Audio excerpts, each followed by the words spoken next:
All right. Hello, everybody, and welcome to this week's show. This is the Disney Parks Podcast. And on this week's show, we have news about a new fireworks dessert party, Disneyland Paris info, and Wine Bar George finally opens. And we have a special guest host, Kristen, from Dining at Disney. Whoop, whoop.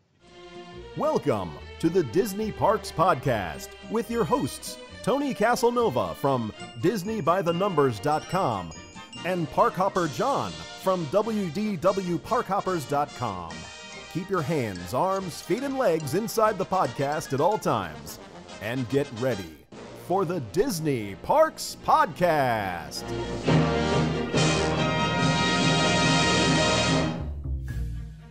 We know that coming to Walt Disney World can be very overwhelming with all the fast passes, the dining reservations. Even getting from attraction to attraction can be extremely overwhelming.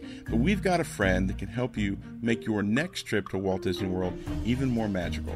It's Ramon and Theme Park Concierges. You can visit themeparkconcierges.com or call them at 407-257-9973. Ramon and his amazing team of VIP concierges will take care of you from the moment you arrive at the park until the moment you go back to your resort. They can take care of you for a 4-hour time slot or a full day. It all depends on what you need. They can take care of your dining reservations, your fast passes, and even make sure that you find even more magic hidden in the Disney parks. Well, contact our friends, themeparkconcierges.com, or call 407-257-9973 and tell them your friends over at the Disney Parks Podcast sent you. And now, Disney Parks Podcast News. Hello. Say hello to everybody. Hello, everybody. So, before we start, Kristen, tell everybody just a little bit about Dining at Disney and what you all do, and WW Tiki Room, too. Well, at Dining at Disney, we talk about everything food and dining and drink related. We've got the blog as well as the podcast, which you will be on later this week. Yeah. The 29th? Next week. Wait, that's next week. Yeah, next week. Okay. Yeah. I'm getting all my dates mixed up. I don't know. I'm like jumping ahead and. Yeah.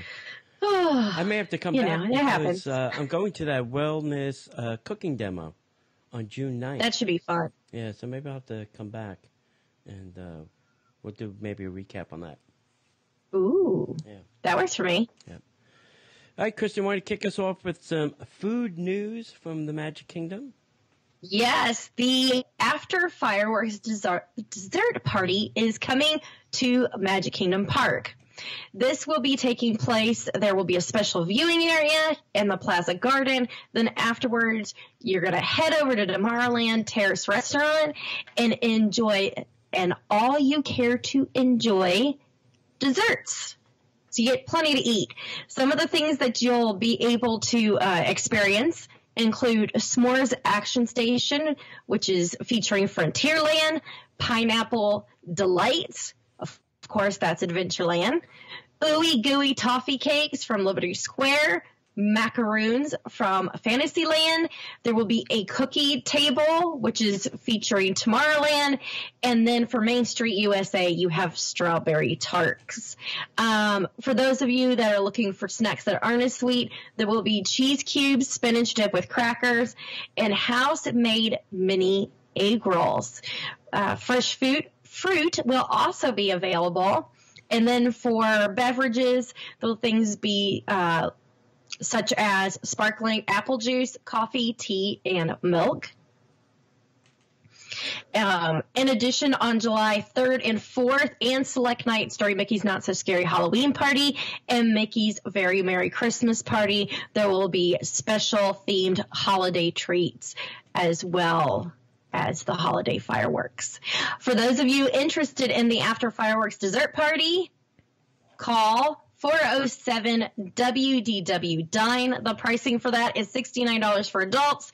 Children, which is ages 3 to 9, is $41. And as of May 24th, online reservations will be available. So I went to this a long time ago, and it was not $69. It was, I think, probably about $45, maybe even less. Something like that. Yeah, that sounds about right. And it was at the Tomorrowland Terrace, so you sat and watched the fireworks, and then... Oh. You got to your table, and then they opened up the dessert area, so you had dessert, and then you watched the fireworks, and then you had more dessert. So I think this has become so popular now that they're using that area in front of the castle to put everybody, and then the Tomorrowland is really not for sitting, but for just getting your desserts now. Oh. Because I think it's become so popular they can't table everybody. Yeah. So I think you might have to stand to eat your dessert, or maybe high tops to. High tops would make sense because then you could get about 4 people around a table. Yeah, I would just grab my dessert and go to the upper level of the Tomorrowland Terrace and sit down, where there are tables and chairs. That would be me. Did you like it when you went? I loved it. We sat we got lucky. We got there early, about an hour early, and they were setting up.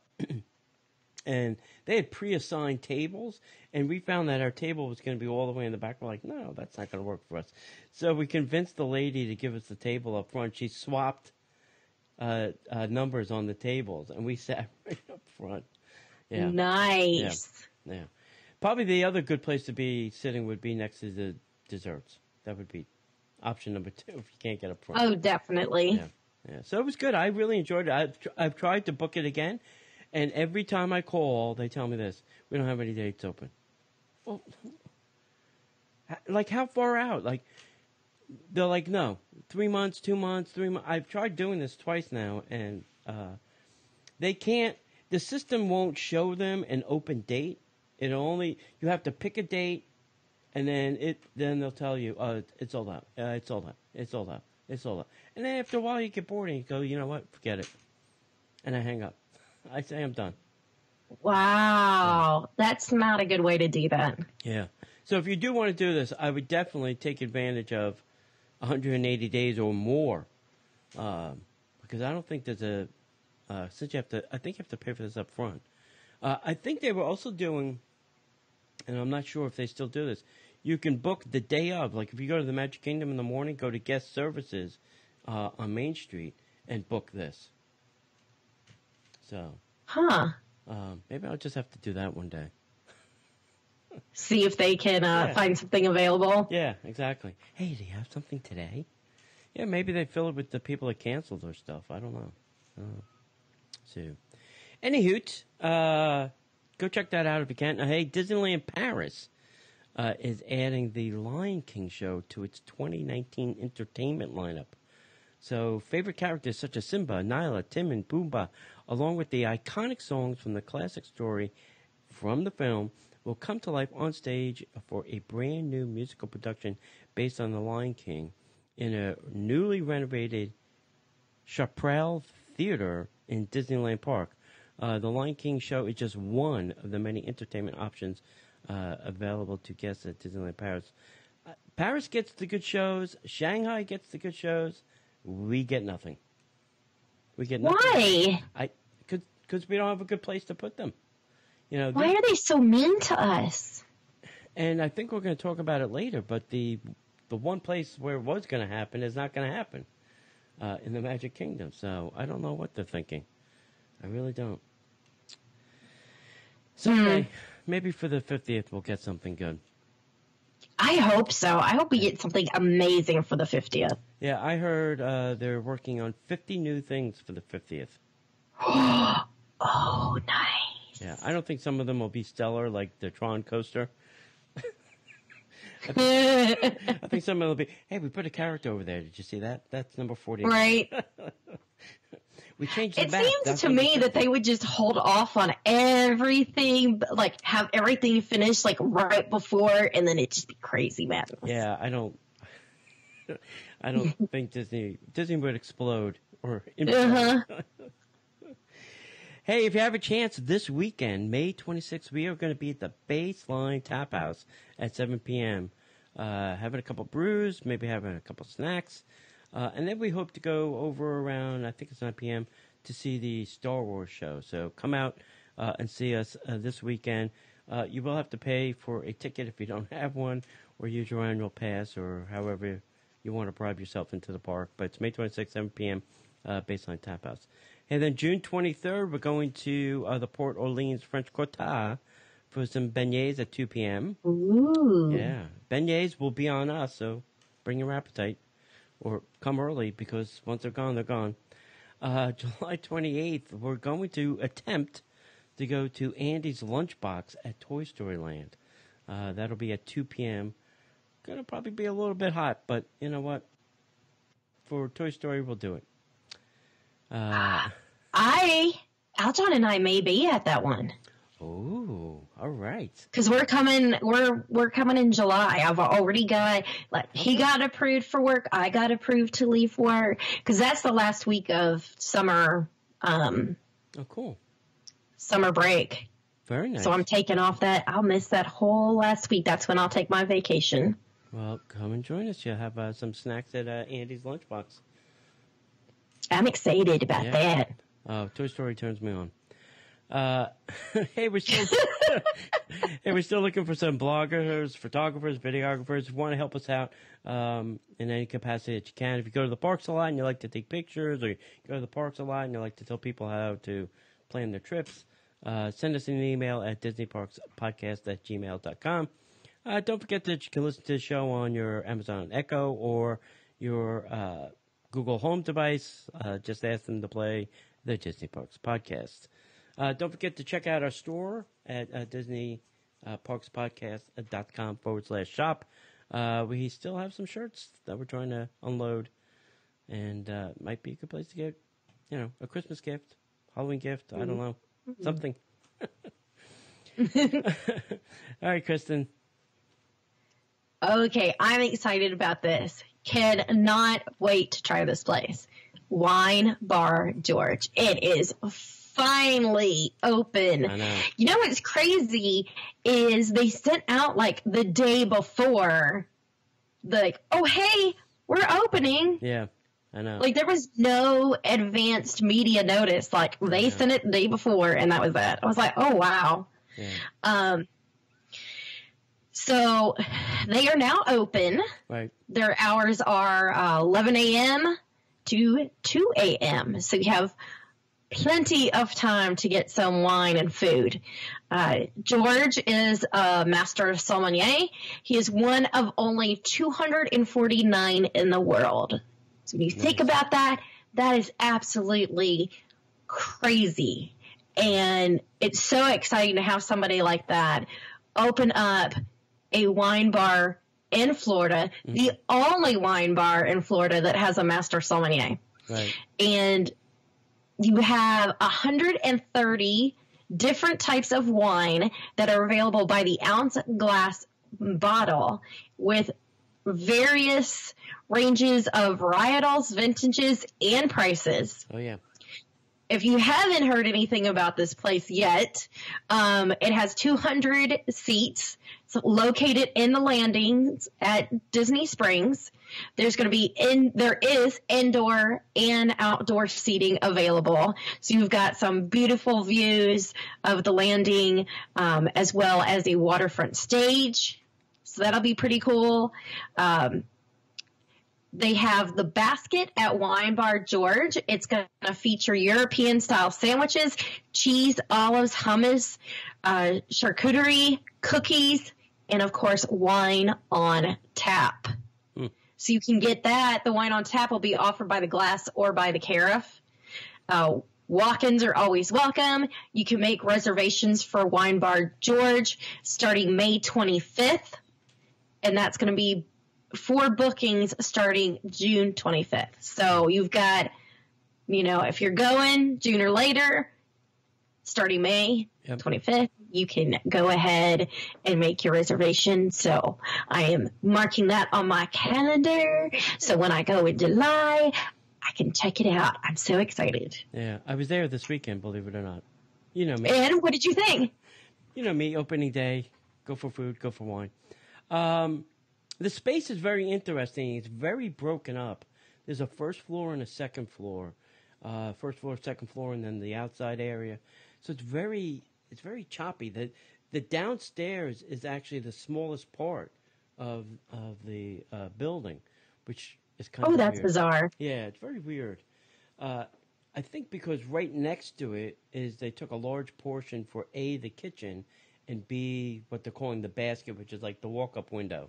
So you can walk up and get food and drink. So that is, like, if you turn the corner from Raglan, that's the first thing you'll see. And, and then you start looking for a front door, and it's kind of more towards the gelato place. We sat we really didn't care because we just wanted some food and drink. We sat right near the hostess station, right by the front door, and it was actually the front door and the side door we were sitting by. So it didn't really matter. It's fine. Huh. We tried a lot of the food we had. I had the meatballs and the charcuterie. They have a cheese-only one or a meat-only one. And then they have something called the big board, and I think that's a combo of the two. It's more for two people. Yeah, but we just did the meat one, which came with some bread accompaniments, like toasted bread points. What else did they have? James had the pork cheeks, and I'm not really sure how that was prepared now that I think about it. And then the other two people had the mac and cheese bites, which they were raving about. And then we had a lot of liquor. No wine? Yeah. James and Susan had a couple of glasses of wine. I think James even had some champagne. They even do champagne by the glass, too. Nice. Yeah, so you don't have to buy a whole bottle of it. I did, I first tried a beer, which I didn't have. I tried a beer, and then I did a rosé wine called Sabine, and that is, I think it was on tap. I'm not sure what on tap and by the ounce and by the glass, what's the difference? I mean, it's all some kind of open bottle. I mean, all right, a tap is probably a bigger keg. By the ounce, it's got to be coming from a tap. They're not free pouring that. So it all was weird. Huh. Yeah, because some of the menu is on tap is up at the top. Then there's some bottles, and then they have like by the ounce, and they'll say by the ounce, or then glass. I'm like, well, what's the difference between a glass and 6 ounces, right? I think the ones that are served by the ounce are the high-end wines. Oh, okay. The expensive ones that, run a few $100s a bottle, so that way people have the opportunity to taste something that they couldn't afford to drink by the glass. So I think that's, if I remember right, based on yeah, and it might be that they're using media a special that they did. cork thing too, so the bottle's never uncorked. It's just it pierces through the cork, and they can pour out ounces of it without it going bad. I think that's probably the ones they're doing by the ounce, like you're saying, the more expensive ones, so that they're not uncorking it and then going, oh my God, we got to get rid of this before it goes bad. Upstairs was really nice too. I liked it up there. Here's my only, it's not even a complaint. So you said it seats 200 people. So I had to go upstairs and go potty to leave some of my wine that I had purchased behind. I went to the men's room. There was one urinal and one stall. No. For 200 people. I'm thinking, this is not going to work at 11 or 12 o'clock at night when everybody has been drinking. So I don't know what it's like in the women's room, but if we only had 2, I'm sure you. Yeah, it's not going to be much more in the women's. It's probably 3 would be my guess. Yeah. So that's weird. Very weird. Good luck with that. You'll have a better shot at going over to Marimoto's or the Hangar Bar or the Boathouse to go to the bathroom.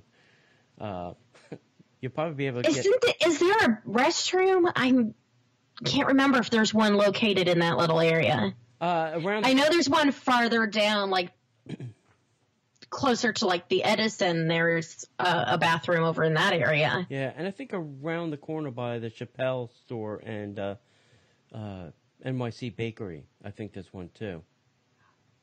Oh, yeah. I think it's right past Joffrey's. Yeah, I think over that area. This one too. Then they also had what was it? They had a skirt steak for $2. So it comes out family style on a platter, and it's just skirt steak. There's like no vegetable or potato or skirt steak. And then they have a whole fish, and I think it was a bronzini. I think it was a bronzini, like a whole bronzini, and that was for 2 people. And the thing is, it's like $56, I think they were, something like that. Like $56 for 2 people. That's like $25. And it comes with nothing, and I got to pay for the liquor. So I just thought it was weird. I don't think you can go. I don't think it's a place to go for dinner. I don't think they're gonna have dinner. They did have some good desserts. I had an olive oil cake, which wasn't too bad. They have a chocolate experience. It's chocolate. Each kind of chocolate is paired with a wine. We didn't get to try that. We've got to go back for that. So they do have some different things there to check out. So I would say definitely check it out. If I'm not a big wine-o. I'm more of a beer-o. Cider, Moscow Mule. There is a full bar. Malted beverages. Yeah, malted beverages. There is a full bar. I mean, I probably could have ordered a Moscow Mule if I wanted to, but just go check it out. It definitely has a different vibe and ambiance. So I think everybody's going to like it. I'm looking forward to it. Yeah. If you make reservations, include me. I'll come. Okay. Right for me. Yeah. Hey, Guest Relations is testing a remote location at the Transportation and Ticket Center. And I thought they always had one there, but I guess maybe they moved it. So for a long time, Guest Relations services would only be available, will be available at the Transportation and Ticket Center. For the sake of convenience and to easily be visible, Guest Relations will use Windows 3 in the central area of the vacation planning booths. The window will be open daily from 8 a.m. to 1 p.m., better assisting guests with their actual guest relation questions rather than waiting back in Main Street in the Magic Kingdom. So, very interesting. I'm sure people had guest problems and then had to wait all the way till they crossed the water, get into the Magic Kingdom, and then go to guest relations. Now they can get their questions answered before they even get into the park, which I think is a good thing. Yeah, I was surprised there wasn't one there to begin with. I could have sworn back in the day there was. I could have sworn there was a guest relations area there prior to them revamping the TTC. So, yeah, we'll see. We'll see how that works. Have you ever heard of what they call the cupcake at the Magic Kingdom? The cupcake? The cupcake. No. It's the little booth out in front of the turnstiles that's like a guest relations booth. You can do like the same things you do with the walk-up window, but it's shaped. It looks like a cupcake, so they call it the cupcake building. Oh, that's so strange. Yeah. So next time you go to the Magic Kingdom, look for the cupcake. Look for the cupcake. Yeah. I don't think I could work in it. I think I would get claustrophobic. It looks very small. I mean, it is air conditioned, but it looks very small. I'd be like, I feel like the walls are closing in. It'd be like sitting in a closet. Yeah, exactly. Yeah, no, that does not appeal to me one bit. Yeah. Go check out Dining at Disney and WW Tiki Room on Facebook and Sorcerer Radio. They do a lot of great things, a lot of great shows over there too. So, highly recommend that you check them out. Don't forget to go visit us at DisneyParksPodcast.com. We're on the Twitter at Disney Podcaster. We post the Facebook show on YouTube, so go visit us at YouTube / Disney Parks Podcast, I believe. We started up our Instagram a little bit. So go check us out on Instagram. I think we're Disney Podcast? Disney Parks Podcast? I think we're Disney Parks Podcast. And that's it. As we'd like to say around here, we'll see you in the parks. The Disney Parks podcast is not affiliated with the Walt Disney Company. All Disney parks, attractions, lands, shows, event names, etc. are registered trademarks of the Walt Disney Company. Like a bolt out of the blue, fate steps in and sees you through.